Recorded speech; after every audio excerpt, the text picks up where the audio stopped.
नमस्कार दोस्तों, आशा करता हूँ आप सब बहुत अच्छे होंगे। पिछले 2 वीडियो में हमने हिंदी साहित्य का इतिहास पढ़ा और फिर उसमें काल विभाजन देखा उसका तथा आदिकाल, भक्तिकाल तथा रीतिकाल डिस्कस किया। आज हम उसी को आगे बढ़ाते हुए हम आधुनिक काल पढ़ेंगे। ठीक है, आधुनिक काल करके समय देखें हम तो उसका 1850 से लेकर अब तक, अर्थात वर्तमान में जो समय चल रहा अब तक 1850 से अब तक उसे आधुनिक काल माना जाता है। ठीक है, तो आधुनिक काल का अगर देखें सबसे पहले उसके जनक कौन माने जाते हैं तो भारतेंदु हरिश्चंद्र जी का नाम सबसे पहले लिया जाता है कि उन्होंने ही आधुनिक काल की रचना की थी, उनका जनक माना जाता है। ठीक है, फिर आधुनिक काल में गद्य की प्रधानता है, ध्यान रखना।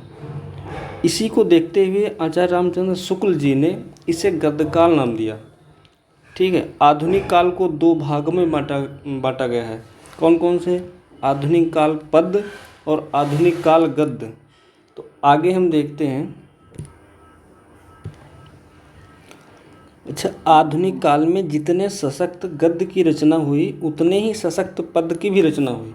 मतलब जितना गद्य का महत्व है उतना ही पद्य का भी महत्व है, इसीलिए इसको आधुनिक काल 2 भागों में बांटा गया है, जैसे पद्य भाग और गद्य भाग। ठीक है, तो हम आज देखेंगे आधुनिक काल की कविता अर्थात पद्य देखेंगे। इसमें आधुनिक काल की कविता पद्य को मोटे तौर पर निम्नलिखित 7 भागों में बांटा जा सकता है। अब 7 भाग कौन है? तो पहला भाग है भारतेंदु हरिश्चंद्र, जो कि 1850 से लेकर 1900 तक माना जाता है। ठीक है, फिर द्विवेदी युग आता है, द्विवेदी युग 1900 से 1920 तक। फिर छायावादी युग, छायावादी युग 1920 से 1936 तक माना जाता है।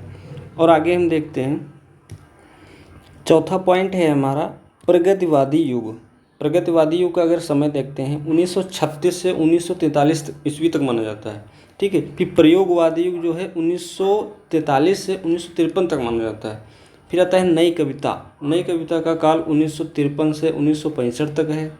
फिर नवगीत, नवगीत 1965 से ईस्वी के उपरांत, मतलब 1965 के बाद जो युग है, जो जिनकी रचनाएं हुई, जो रचनाएं हुई उनको हम नवगीत कहते हैं। ठीक है, अगर हम इनको शॉर्टकट में समझने की कोशिश करें कि कैसे समझें इसको, तो शॉर्ट ट्रिक देखते हैं याद करने की। जैसे लिखते हैं BDC PPNN।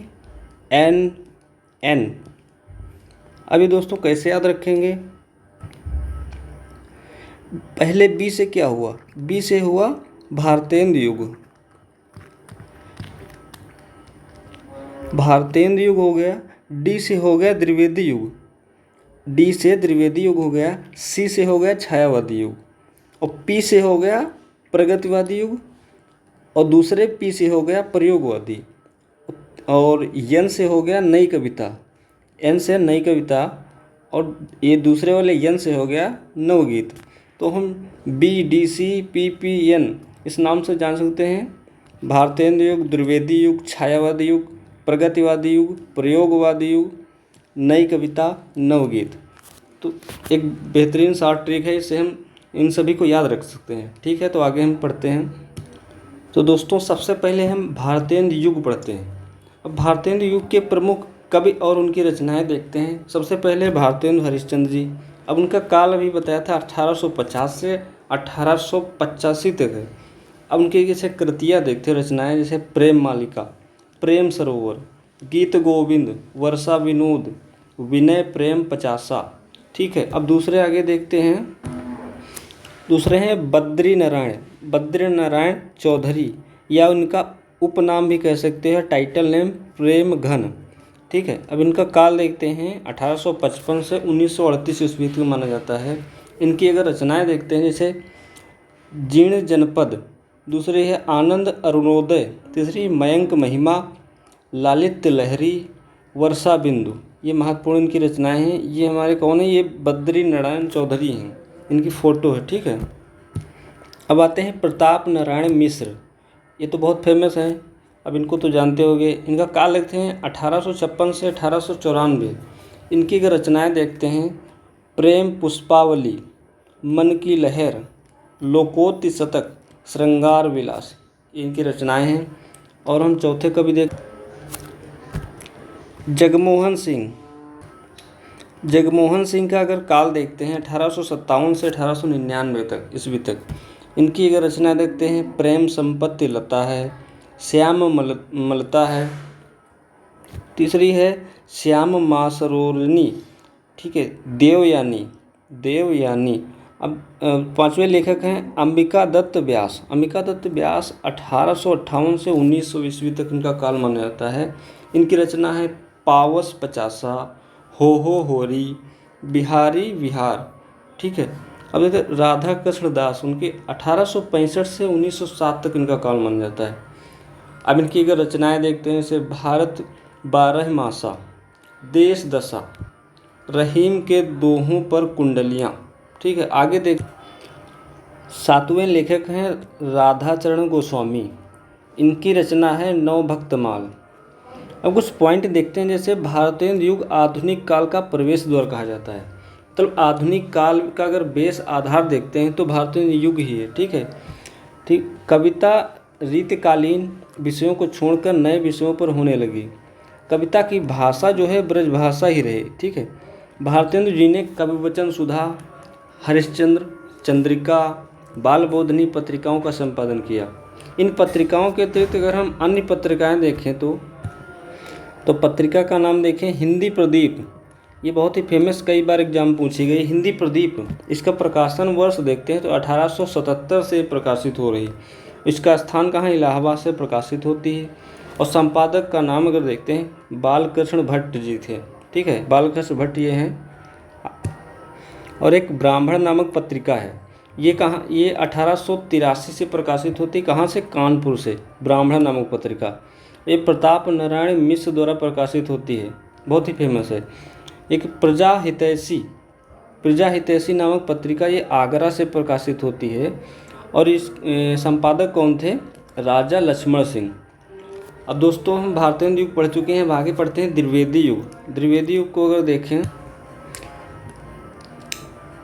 द्विवेदी युग में महावीर प्रसाद द्विवेदी ने सरस्वती पत्रिका के संपादन के रूप में हिंदी की कविता पर पर्याप्त प्रभाव डाला। इनकी सरस्वती नामक पत्रिका थी महावीर प्रसाद द्विवेदी की, उसने हिंदी के पर पर्याप्त प्रभाव डाला और तमाम कविताओं को काव्य भाषा के रूप में खड़ी बोली को अपनाने की प्रेरणा दी।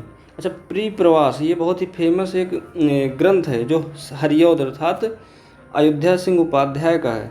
और एक साकेत बहुत इंपॉर्टेंट है, मैथिली शरण गुप्त का है। द्विवेदी युग के दो महाकाव्य हैं, एक है प्रिय प्रवास जो कि हरिऔध जी का है, एक है साकेत जो मैथिली शरण गुप्त जी का है। इन दो कालों को जागरण सुधा काल भी कहा जाता है, ठीक है। अब आगे देखते हैं द्विवेदी युग के प्रमुख कवि और उनकी रचनाएं देखते हैं। अयोध्या सिंह उपाध्याय, या उनका टाइटल नेम है हरिऔध। अब इनका काल देखते हैं 1865 से 1947 तक इनका काल माना जाता है। इनकी जैसे रचनाएं देखते हैं, जैसे प्रिय प्रवास ये कब रचा गया, 1914 में। वैदेही वनवास 1940 में। रस कलश कब रचा गया, 1940 में। चुभते चौपदे ये 1932 में रचा गया था। फिर चोखे चौपदे ये 1932 में, ये भी। अब मैथिली शरण गुप्त, ये तो समझ लो, इनको महात्मा गांधी ने राष्ट्र कवि की संज्ञा दी थी। ध्यान रखना, अगर पूछा जाए राष्ट्र कवि को किसे माना जाता है महात्मा गांधी जी के अनुसार, तो मैथिली शरण गुप्त जी हैं। इनका काल देखते हैं 1886 से 1965 तक है। इनकी रचना है जैसे जयद्रथ वध, ये 1910 में रची गई। भारत भारती, ध्यान रखना, भारत भारती की वजह से इनको बहुत ही सम्मान मिला था, बहुत ही आगे इन्हीं की वजह से, भारत भारती रचना की वजह से इनको बहुत आगे चल के प्रभाव पड़ा इनके मतलब पूरा जीवन पर, ठीक है। पंचवटी 1925 में रचा गया। फिर साकेत 1931 में। फिर यशोधरा आया 1932 में। फिर द्वापर की रचना की 1936 में। फिर जय भारत नामक रचना की 1952 में। फिर विष्णुप्रिया 1957 में की, ठीक है दोस्तों। फिर आगे देखते हैं, ये कौन है, ये मैथिली शरण गुप्त जी हैं। अवतार राय देवी प्रसाद, या उनका टाइटल नेम है पूर्ण। फिर 1868 से 1915 इनका काल माना जाता है। इनकी रचना देखते हैं, स्वदेशी कुंडल, मृत्युंजय बसंत वियोग, राम रावण विरोध, इनकी रचनाएं हैं। फिर आगे देखते हैं, अन्य कवि को अगर देखते हैं तो गया प्रसाद शुक्ल, इनका उपनाम है स्नेही।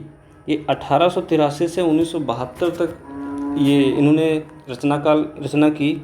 इनकी अगर रचनाएं देखते हैं, कृषक क्रंदन एक है, प्रेम पचीसी दूसरी है, त्रिशूल तरंग, फिर करुणा कादम्बिनी। अब था राम नरेश त्रिपाठी, ये 1889 से 1962 ईस्वी तक इनका काल रहा है। इनके जैसे मिलन, पथिक, मानसी, स्वप्न, इनका मिलन और पथिक बहुत ही फेमस रचनाएं हैं। आगे देखते हैं माखनलाल चतुर्वेदी। माखनलाल चतुर्वेदी जो 1889 से 1968 तक इनका काल माना गया। इनकी रचना देखते हैं हिम किरीटिनी, हिम तरंगिनी, युगचारण, समर्पण। इनकी हिम तरंगिनी बहुत ही फेमस रचना है। ठीक है, आगे है बालकृष्ण शर्मा, इनका उपनाम है नवीन। ये 1897 से 1960 ईस्वी तक इनका समय माना जाता है। इन्होंने कुमकुम नामक रचना की, अपलक, रश्मिरेखा, क्वास, हम विस्पाई जन्म के। ठीक है, इनकी फ़ोटो आप देख सकते हैं। दोस्तों कहीं भी पढ़ो आपको फ़ोटो सहित कोई नहीं दिखाएगा। देखो इतना नोट्स अच्छे हैं कि पीडीएफ में आप चाहोगे तो हम पीडीएफ भी दे देंगे आपको। देखो पीडीएफ में उनके साथ उनकी रचनाएं और उनकी फ़ोटो भी लगी होगी। दोस्तों ये देखो सुभद्रा कुमारी चौहान, उनका काल देखते हैं 1905 से 1948 ईस्वी तक। इनकी बहुत ही फेमस है चित्रधारा रचना बहुत ही फेमस है। मुकुल, इनकी 2 रचनाएं ये हैं। श्याम नारायण पांडे, इनकी हल्दी घाटी, जौहर बड़ी फेमस है, कई बार पूछी भी गई है। किसकी है? श्याम नारायण पांडे जी की। 10वें लेखक हैं श्रीधर पाठक का अगर समय देखते हैं 1859 से 1928 ईस्वी तक माना जाता है। इनकी बहुत ही फेमस कुछ रचनाएं जैसे कश्मीर सुषमा, ये बहुत ही फेमस है। फिर देहरादून, फिर भारत गीत, फिर आते हैं जगन्नाथ दास या जगन्नाथ रत्नाकर बोलते हैं, उनका रत्नाकर टाइटल उपनाम है। फिर 1866 से 1932 उनका काल माना जाता है। इन्होंने उद्धव शतक, गंगावतरण, श्रृंगार लहरी, हिंडोला, हरिश्चंद्र, ये बहुत ही इम्पोर्टेंट रचनाएं की हैं। ठीक है, अच्छा आपने द्विवेदी युग के रचनाकार देख लिए, उनकी रचनाएं देख ली। अब उनके कुछ प्रसिद्ध पत्रिकाएं भी देखते हैं। जैसे पत्रिका, उनका नाम, कहाँ से प्रकाशित हुई, किस काल में हुई और क्या नाम। जैसे नरसिंह 1907 में कलकत्ता, ये अंबिका प्रसाद ये संपादक थे। क्या नाम है? नरसिंह नाम पत्रिका प्रकाशित होती है, 1907 से कलकत्ता से प्रकाशित होती है। दूसरे हैं अभ्युदय जो है 1907 से भी ये प्रयागराज से प्रकाशित होती है। ये मदन मोहन मालवीय द्वारा प्रकाशित होती है। ये साप्ताहिक पत्रिका है, मतलब प्रत्येक सप्ताह प्रकाशित होती है। फिर कर्मयोगी 1909 से प्रकाशित, प्रयाग से होती है। ये सुंदरलाल द्वारा प्रकाशित होती है, संपादक हैं सुंदरलाल। ठीक है, आगे है मर्यादा नामक पत्रिका जो है ये 1909 में ये भी प्रयाग से प्रकाशित होती है। ये कृष्णकांत मालवीय द्वारा प्रकाशित होती है, ये साप्ताहिक है। फिर प्रताप नामक पत्रिका 1913 में ये कानपुर से प्रकाशित होती है। गणेश शंकर विद्यार्थी इसके संपादक हैं, और ये भी साप्ताहिक पत्रिका है। ठीक है, फिर प्रभा जो है 1913 से ये प्रकाशित हो रही है। कहाँ से? खंडवा से। इसके संपादक कौन है? कालूराम। ये मासिक पत्रिका है, प्रत्येक मास में प्रकाशित होती है। ठीक है, फिर दोस्तों आती है सरस्वती पत्रिका, तो बहुत बार एग्जाम में आई है। इस बार यूपी पुलिस के कई सेटों में सरस्वती पूछी गई थी। ये 1900 से हो रही है। ये पहले काशी से, बाद में प्रयागराज से प्रकाशित हो रही है। इसके संपादक कौन है? महावीर प्रसाद द्विवेदी जी हैं, और ये मासिक पत्रिका है। ठीक है, फिर समालोचन है 1902 से प्रकाशित हो रही है। कहाँ से? जयपुर से। ये चंद्रधर शर्मा गुलेरी द्वारा प्रकाशित होती है, मासिक है। फिर एक है इंदु नामक पत्रिका, ये 1909 से कहाँ से, काशी से प्रकाशित हो रही है और इसके संपादक देखते हैं तो अंबिका प्रसाद गुप्त जी हैं। और ये कैसी है, मासिक पत्रिका है। 10वीं है पाटिलपुत्र। पाटिलपुत्र जो है 1914 से प्रकाशित हो रही है, कहाँ से, पटना से, ठीक है। इसके संपादक देखते हैं काशी प्रसाद जायसवाल, ये मासिक पत्रिका है, ठीक है। दोस्तों एक बहुत महत्वपूर्ण इम्पोर्टेंट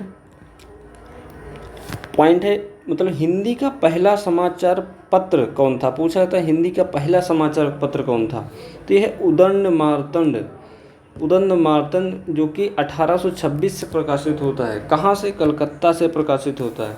इसके संपादक कौन थे, बाबू जुगल किशोर, इन्होंने प्रकाशित किया। और ये साप्ताहिक है, ध्यान रखना, सब ये याद रखना, उदंड मार्तंड कई बार पूछी जा चुकी है।